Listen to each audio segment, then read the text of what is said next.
স্বাগত জানাচ্ছি ত্রিপুরার সমস্ত সম্মানিত সরকারি কর্মচারীদের। সমস্ত সরকারি কর্মচারীদের মাঝখানে এখন দুইটা কোশ্চেন বিরাজ করছে। 8 পে কমিশন বিষয়ে লেটেস্ট আপডেট কি?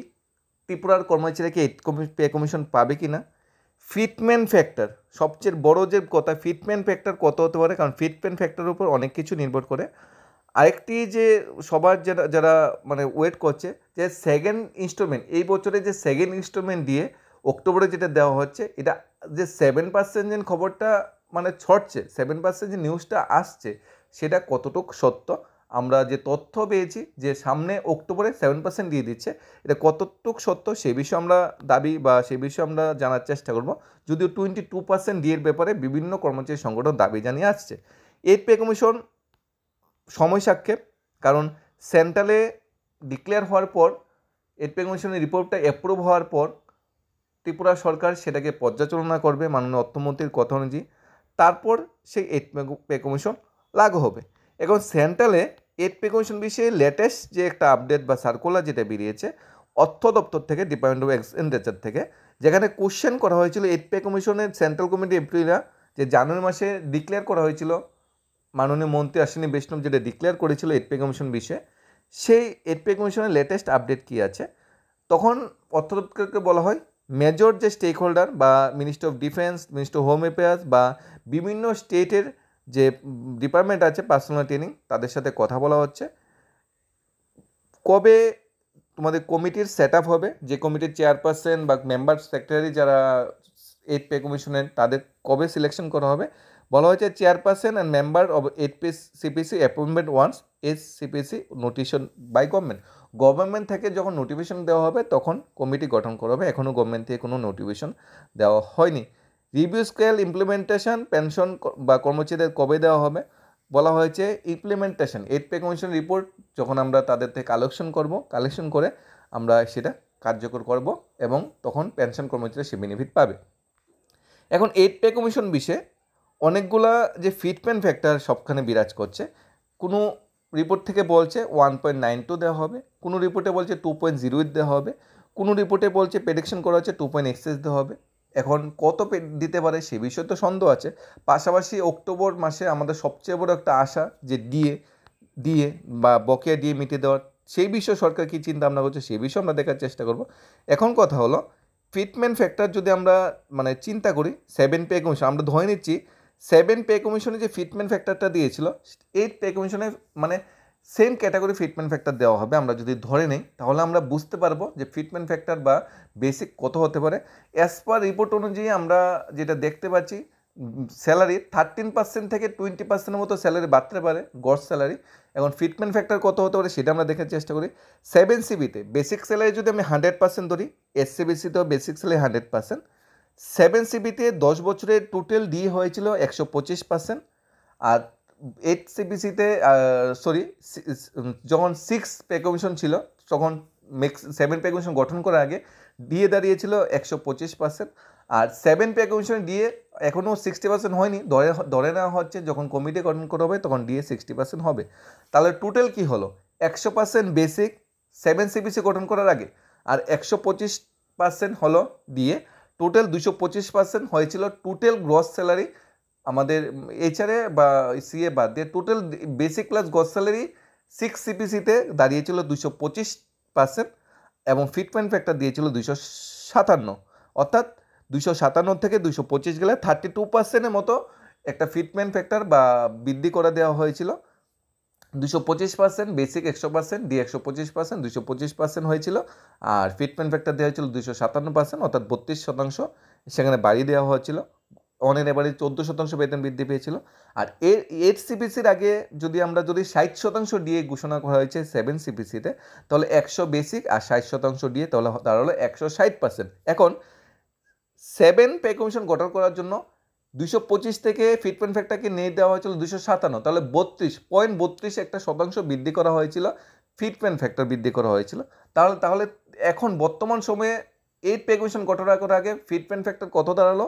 1.6। আগে ছিল 2.25, সেটাকে 7 সিবিসিতে বৃদ্ধি করে 2.57 করা হয়েছিল। এখন হলো 1.6 এখন হয়নি, বলছি হবে 160 হবে। তাহলে এটাকেও যদি 32% বৃদ্ধি করা হয়, আগের মতো 7CBCর মতো যদি 32% ফিটমেন্ট ফ্যাক্টরটা বৃদ্ধি করা হয়, তাহলে 160 প্লাস 32 হবে 192%। আমরা সবে অলিক কল্পনা করছি 2.86, 3.86, 3.57, 2.57, 2.08, কিন্তু বাস্তব কিন্তু অনেকটা কঠিন। যদি ধরে নেই 7 পে কমিশনের তুলনা 8 পে কমিশনের সেম টু সেম বেতন বৃদ্ধি করবে, তাহলে ফিটমেন্ট ফ্যাক্টর 1.92। এখন যদি গভর্নমেন্ট যদি চিন্তা করে না আরও কম করবে, যে 7 পে কমিশন যতটুকু বেতন বৃদ্ধি হচ্ছিল আরও কম বেতন বৃদ্ধি করা হবে, তাহলে 1.92 না, সে ফ্যাক্টরটা চেঞ্জ হয় 1.8, 1.7, 1.75, 1.82, 1.86 হতে পারে। মানে ম্যাক্সিমাম 1.92 থেকে 2 ফিটমেন্ট ফ্যাক্টর হতে পারে, এর থেকে বেশি ফিটমেন্ট ফ্যাক্টর হবে না। এখন সবারই মানে কনফিউশন, ডাউট থাকে যে ফিটমেন্ট ফ্যাক্টরটা আসলে কি। ধরে নিলাম বেসিক আমার 18,000 টাকা, তাহলে 1.92 যদি ফিটমেন্ট ফ্যাক্টর হয়, তাহলে 18,000 সাথে 1.92 ইন্টু হবে, ইন্টু হলে আমার বেসিক দাঁড়াবে 34,560 টাকা, 34,560 টাকা। অর্থাৎ যার বেতন তখন বেসিক 18,000 টাকা, তার বেতন বেসিক হবে 34,560। এখন যদি আমরা একটু অলিক কল্পনা করি, একটু বেশি আশা করি, কারণ সেন্ট্রালে বর্তমানে কর্মচারী দরদি সরকার আছে, কর্মচারীদের জন্য ভালোভাবে চিন্তা করছে। এরকম যদি চিন্তা করি যে সেন্ট্রাল গভর্নমেন্ট বা আমাদের মোদী সরকার আমাদের অনেক কিছু দিয়ে দেবে, তাহলে আমরা ধরে নিলাম যদি ফিটমেন্ট ফ্যাক্টর 2.86, তাহলে যার 18,000 টাকা বেসিক একটা গ্রুপ ডি কর্মচারী, তার বেসিক হবে 51,480। এটা একটু আমরা বেশি আশা করে ফেলছি 2.86, কারণ 18,000 টাকা যার বেসিক, যে কর্মচারী বেসিক, ওই কর্মচারী বেসিক 51,480 হয়ে যাবে। এটা কিন্তু অলিক কল্পনাই হয়ে যাচ্ছে। তাহলে এক ইনিশিয়াল স্যালারি একজন গ্রুপ ডি কর্মচারী যদি চাকরি পায়, বা সেন্ট্রালে গ্রুপ সি কর্মচারী ইনিশিয়াল স্কেলে যদি চাকরি পায়, ঢুকতেই বেতন হয়ে যাবে 51,480, দিয়ে 0% যদি ধরি এইচআরএ টেচারে মিলে স্যালারি হয়ে যাবে 60,000। অর্থাৎ 7 পে কমিশনের যে ন্যূনতম স্যালারি যেটা 20,000-এর মতো ছিল, দিয়ে মানে 18,000 প্লাস হাউজেন্ড মিলে যেটা 20,000-এর মতো ছিল, এসসিবিসিতে সেই স্যালারিটা 60,000 হয়ে যাবে, সেটা একটু বেশি আশা করছি। তাই ফিটমেন্ট ফ্যাক্টর 1.92 হয় স্বাভাবিক। বর্তমান সময়ে বর্তমান মানে মুদ্রাস্ফীতি, বর্তমান দ্রব্যমূল্য বাজারে বা বর্তমান গভর্নমেন্টের যে চিন্তাধারা, সেই চিন্তাধারার উপর ভিত্তি করে 1.92 একটা মানে কনফার্ম। সেটাই, এটাও আমরা মানে ধরে নিচ্ছি, বা বিভিন্ন জায়গাতে যে সার্ভেটি উঠে আসছে সেগুলি পর্যালোচনা করে আমরা সেটা একটা জায়গায় যদি আমরা আসি, তাহলে 1.92 ম্যাক্সিমাম হতে পারে। এর থেকে বেশি হলে অবশ্য ত্রিপুরার জন্যই ভালো, কারণ কর্মচারীদের জন্য বেতন বৃদ্ধি পাবে, সেই টাকাটা ত্রিপুরার বাজারে থাকবে, ত্রিপুরার অর্থনীতিটা চাঙ্গা হবে, ত্রিপুরার অর্থনৈতিক উন্নয়ন হবে, এবং ত্রিপুরার যে বর্তমানে যে আর্থিক অবস্থাটা সেটা একটু উন্নয়ন হবে। কারণ যখন 8 পে কমিশন দেওয়া হবে, যখন ম্যাক্সিমাম ফিটমেন্ট ফ্যাক্টর ত্রিপুরা সরকারের কর্মচারীও পাবে, তখন সেন্ট্রাল থেকে বেশি অর্থ ত্রিপুরাতে আসবে, অর্থের যে বর্তমানে শর্টেজটা আছে সেটা দূরীকরণ হবে। আর কর্মচারী তো নিজের পকেটে তো টাকা রেখে দেবে না, হয়তো ব্যাংকে রাখবে, বা বাজারে খরচ করবে, বা শেয়ার বাজারে লাগাবে, বা বিভিন্ন মিউচুয়াল ফান্ডে লাগাবে। অর্থাৎ টাকার কিন্তু একটা মানে এই চলাফিরি কিন্তু চলতেই থাকলো, অর্থাৎ অর্থনীতিটা একটু চাঙ্গা হবে।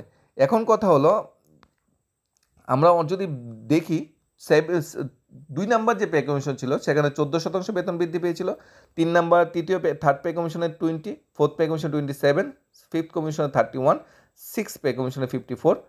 6 পে কমিশন ইউপি সরকার দিয়েছিল, আমাদের জানতে হবে। আর 7 পে কমিশন যেটা বর্তমান সরকার মোদী সরকার সেটা দিয়েছে, সেটা হলো 14.3। অর্থাৎ গত পে কমিশনে 14% বেতন বৃদ্ধি করেছে, এই পে কমিশনে 13 থেকে 14, এর থেকে বেশি বেতন বৃদ্ধি পাবে সম্ভাবনা খুবই কম। কারণ এনডিটিভি রিপোর্ট অনুযায়ী 8 পে কমিশন স্যালারি 30% হাই করছে, একদম ফিটমেন্ট ফ্যাক্টর এনডিটিভি বলছে 1.8 দেওয়া হবে, তারপর আমরা 1.92 ধরেছি, 1.8 ধরে নেওয়া হচ্ছে।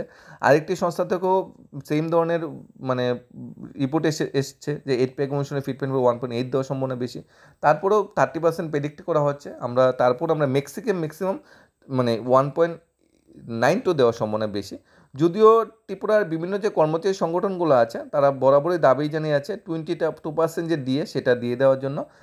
এখানে স্পিকিং মিডিয়া পার্সনকে বলা হয়েছে, সিনিয়র লিডার টিইসিসি থেকে বলা হয়েছে স্যাংশন দিয়ে by the chief minister doctor মানিককে রিকোয়েস্ট করা হয়েছিল আমরা যে 22% ডেয়ারনেস দিয়ে বকেয়া আছে তা যাতে পেড করা হয়, 31 অক্টোবর যাতে পেড করা হয়, কারণ ডেডলাইন 31 অক্টোবর এটা দেওয়ার। কারণ 16 অর্থ কমিশন 31 অক্টোবরের উপর ভিত্তি করে আগামী 6 মাস, 31 অক্টোবর থেকে আগামী 31 মাস, তার উপর ভিত্তি করে কিন্তু ফান্ড দেবে ত্রিপুরা সরকারকে আগামী 5 বছরের জন্য। তাই 31 অক্টোবর মধ্যে যদি ডিএর যে ব্যবধান সেটা মিটিয়ে না দেওয়া হয় তাহলে কিন্তু কর্মচারীর অনেকটা লস হবে। পাশাপাশি ফিক্সড পে কর্মচারী আছে, অনিয়মিত কর্মচারী, চুক্তিবদ্ধ কর্মচারী, তাদের প্রতি অনেকটা আশ্বাস বা ভরসা গভর্নমেন্ট জুটিয়েছিল যে গভর্নমেন্ট যখন আসবে তখন নিয়মিতকরণ করা হবে, 7th পে কমিশন দেওয়া হবে, কিন্তু সেগুলো কিন্তু এখনও বাস্তবায়ন হয়নি। ত্রিপুরার সরকারি কর্মচারী কিন্তু বাস্তবে এখনও কিন্তু 7ম বেতন কমিশনের সমস্ত সুযোগ সুবিধা কিন্তু পায়নি, কারণ 7ম বেতন কমিশনের ত্রিপুরার যে ডিএর ব্যবধান সে এখনও 23% রয়ে গেছে। হাউজেন যেখানে ত্রিপুরায় 3,000 টাকা লিমিট 8%, সেন্ট্রালে যেখানে 10, 20, 30%, সেন্ট্রালে যেমন গ্র্যাজুইটি 25 লাখ, ত্রিপুরা এখনও গ্র্যাজুইটি 10 লাখ। অন্যান্য সুযোগ সুবিধা যেগুলো আছে অ্যালাউন্স সেন্ট্রাল গভর্নমেন্টের 7 পে কমিশনের সাথে ত্রিপুরার যে পে স্ট্রাকচার দেওয়া হয়েছিল, রিভিউ দেওয়া হয়েছিল, তার সাথে আকাশ থাপাল তফাৎ। অর্থাৎ সেন্ট্রাল গভর্নমেন্টের কর্মচারী ত্রিপুরা গভর্নমেন্টের কর্মচারীরা ম্যাক্সিমাম 10, 20, 25,000 টাকার ন্যূনতম স্যালারি কম পাচ্ছে। পাশাপাশি সেন্ট্রালে ফিক্সড পে বলে কোনো শব্দ নেই, সেন্ট্রালের কর্মচারী ডাইরেক্ট রেগুলার চাকরি পাচ্ছে, সেখানেও কিন্তু বিরাট বড় একটা বঞ্চনা হচ্ছে। যদিও ত্রিপুরা গভর্নমেন্ট ক্যালকুলেশন করছে ম্যাক্সিমাম পার্সেন্টেজ একটা দিয়ে দেওয়ার জন্য, সেই বিষয়ে কথাবার্তা চলছে, পেন্ডিং 22% দিয়ে আছে বর্তমানে। তবে সেকেন্ড ইনস্টলমেন্টস যে নিউজটা উঠে আছে, সেকেন্ড ইনস্টলমেন্টে যে 7% দিয়ে অক্টোবর 2025 ডিক্লেয়ার করা যেতে পারে। এখানে বলা হয়েছে, যেটা বক্তব্য চলছে, 3% দিয়ে দেওয়া হয়েছিল, মানে এর আগে যে দিয়ে দেওয়া হয়েছিল 3%, তখনও কর্মচারী অনেক বড় আশা করেছিল যে ত্রিপুরা সরকার ম্যাক্সিমাম পার্সেন্ট দিয়ে দেওয়া দেবে, কিন্তু সব আশাতে জল ঢেলে 3% মাত্র দিয়ে দেওয়া হয়েছিল। এখন আশা করা যাচ্ছে হাইলি প্লেস সোজ that finance demo said that the second instalment, এই বছরের সেকেন্ড ইনস্টলমেন্ট দিয়ে যেটা 7%, যেটা ডিএ বা ডিআর বলা হচ্ছে, পেনশনের জন্য অ্যানাউন্স করা হবে change government for the month of October to further close the gap of DA and DR receive by the employee and pensioner between central and state. Central ও স্টেটের সাথে যে ডিএর ব্যবধানটা সেটা দূর করার জন্য 2025 সালের সেকেন্ড ইনস্টলমেন্ট দিয়ে 7% দিয়ে দেওয়া হতে পারে অক্টোবরে, সেটা হাইলি সোর্স থেকে যে খবরটা উঠে আসছে। Announcement is late amount reimbursement 16 pay commission, the deadline যেটা বলা হয়েছে অক্টোবর 31, তাই অক্টোবর 31 আগে 7% দিয়ে ডিএর ব্যবধানটা কমাতে পারে। যদিও বর্তমানে সেন্ট্রালের জুলাই মাসে যে ডিএ সেটা বকেয়া আছে, যেটা দীপাবলি অক্টোবরের দিকেই ঘোষণা করা হবে। এখানে সেন্ট্রাল গভর্নমেন্টের যে কর্মচারীরা বর্তমানে 55% দিয়ে পাচ্ছে, হয়তো 4 বা 5% যদি ডিএ ডিক্লেয়ার করে যেটা 60% হবে। ত্রিপুরা সরকার কর্মচারীরা 33% দিয়ে পাচ্ছে, যদি 7% ডিএ ডিক্লেয়ার করে যেটা 40% হবে। সেন্ট্রালের সাথে স্টেটের ডিফারেন্স কিন্তু এরপরেও কিন্তু 20% থেকে যাবে। এরপর যখন অষ্টম বেতন, হয়তো এটা লাস্ট পার্সেন্টেজ দিয়ে, এরপরে 31 জানুয়ারি থেকে কিন্তু অষ্টম বেতন কমিশনের কিন্তু ফুল প্রসেস দমে কিন্তু চালু হয়ে যাবে। অর্থাৎ এটা লাস্ট পার্সেন্টেজ দিয়ে, তাহলে 7ম বেতন কমিশনের ডিএর যে লসটা সেটা সেম দাঁড়ালো, সেন্ট্রাল গভর্নমেন্টের কর্মচারী 60% গিয়ে সেটা স্টক মানে শেষ হলো, আর স্টেট গভর্নমেন্টের কর্মচারীরা কিন্তু 40% কিন্তু আটকে গেল, 20% লোক। যখন 7 পে কমিশন গঠন করার কথা ছিল, যখন ত্রিপুরাতে কমিউনিস্ট সরকার যখন ছিল, তখন কিন্তু সেন্ট্রালে 125% ডিএ হয়ে গিয়েছিল, ত্রিপুরাতে কিন্তু 100% কিন্তু ডিএ হয়নি, সেখানেও কিন্তু কর্মচারী লস হয়েছিল, কারণ সেন্ট্রাল স্টেটে ডাবল ইঞ্জিনের সরকার নয়। 2006 থেকে 9 যখন 5ম বেতন কমিশন যখন গঠন করা হয়েছিল, তখন কিন্তু ত্রিপুরা সরকার কর্মচারীরা লস হয়েছিল। 96 যখন 4th অর্থ কমিশন যখন মানে পে কমিশন, তখন কিন্তু লস হয়েছিল। লাস্ট যেটা লাভ হয়েছিল মাননীয় মুখ্যমন্ত্রী সুধীরায় মজুমদার থাকার সময়, উনি ত্রিপুরার সরকারি কর্মচারীদের একদম সুন্দরভাবে তাদের পে স্ট্রাকচারটা সেট আপ করে দিয়েছিল, এরিয়া সহ টাকা দিয়েছিল। তখনের পরে এই সরকারের পরে আর কোনো সরকারের সময় কিন্তু ত্রিপুরা কর্মচারী সেইভাবে আর খুশিতে রাখতে পারেনি, সেইভাবে তার আর্থিকভাবে আরও শক্তিশালী হতে পারেনি, কারণ ফিক্সড পের একটা ধাক্কা থাকে, অনিয়মিতকরণের একটা ধাক্কা থাকে, কন্ট্রাকচুয়াল জবের একটা ধাক্কা থাকে, বর্তমানে তো আউটসোর্সিং জবের একটা ধাক্কা আছে, প্লাস বর্তমান সময়ে যে ডিএর ব্যবধান সেদিকে একটা ধাক্কা আছে। সব মিলিয়ে ত্রিপুরা সরকার কর্মচারী অনেকটা বেশি আশা করছে বর্তমান সময়ে বর্তমান সরকারের উপর। সমস্ত আশা বর্ষা নির্ভর করছে 31 অক্টোবর, বর্তমানে জুলাই শেষ, আগস্ট সেপ্টেম্বর মাঝে 2 মাস আছে। অক্টোবরে একটা ম্যাক্সিমাম সরকারি কর্মচারী আশা করছে যে অক্টোবরে একটা লামসাম কিছু এখানে দেওয়া হবে, লামসাম একটা বেশি পার্সেন্ট দিতে হবে। অক্টোবরে যদি সমস্ত আশার আকাঙ্ক্ষা যদি পূর্ণ না হয়, তাহলে বোঝা যেতে পারে যে অষ্টম বেতন কমিশন ত্রিপুরা সরকার কমিশনের জন্য অনেকটা দূর। হ্যাঁ, ত্রিপুরা সরকার কর্মচারী অষ্টম বেতন কমিশন পাবে কি, এই বিষয়ে যদি আমাদের কোশ্চেন করে, এরা উত্তর হবে অবশ্যই ত্রিপুরা সরকার কমিশন অষ্টম বেতন কমিশন পাবে, কিন্তু সমস্যা হলো 7ম বেতন কমিশনের বঞ্চনা কিন্তু হবে না। এখন কথা হলো ত্রিপুরা সরকার কর্মচারীরা 40% দিয়ে পাচ্ছে, সেন্ট্রালে 8 পে কমিশন যখন হবে, ধরে নিলাম সেন্ট্রাল কর্মচারী 60% দিয়ে পাচ্ছে, তারা ফিটমেন্ট ফ্যাক্টর 1.6 অলরেডি পেয়ে গেছে, 1.92 দেওয়া হবে, 0.32 বাড়িয়ে দেওয়া হবে। ত্রিপুরা সরকার কর্মচারীরা কিন্তু ধরে নিলাম 1.92 পাবে, কিন্তু ত্রিপুরা সরকার কর্মচারীরা কিন্তু 40% কিন্তু আটকে গিয়েছে, 20% যে কম পেয়েছে সেই টাকাটা কিন্তু আর দেওয়া হবে না, যেটা ষষ্ঠ, সপ্তম, চতুর্থ সবগুলো পে কমিশনের সময় আমরা দেখতে পেয়েছি বর্তমান সরকার যখন 2017 সালে ঘোষণা করেছিল আসার পর 7ম বেতন কমিশন দেওয়া হবে, কিন্তু সরকার গঠন হওয়ার পর কিন্তু 7ম বেতন কমিশন দেওয়া হয়নি।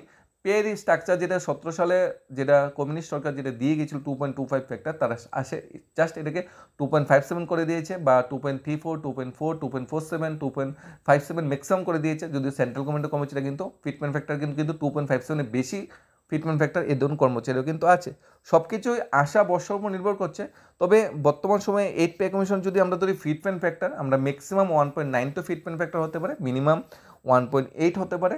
আর যদি স্যালারি লামসাম গ্রস স্যালারি কত বৃদ্ধি পায়, তাহলে অ্যাজ পার রিপোর্ট অনুযায়ী গ্রস স্যালারি ম্যাক্সিমাম 30% বৃদ্ধি পাবে, 30% মিনিমাম বৃদ্ধি পাবে, ম্যাক্সিমাম হয়তো 20% বৃদ্ধি পাবে।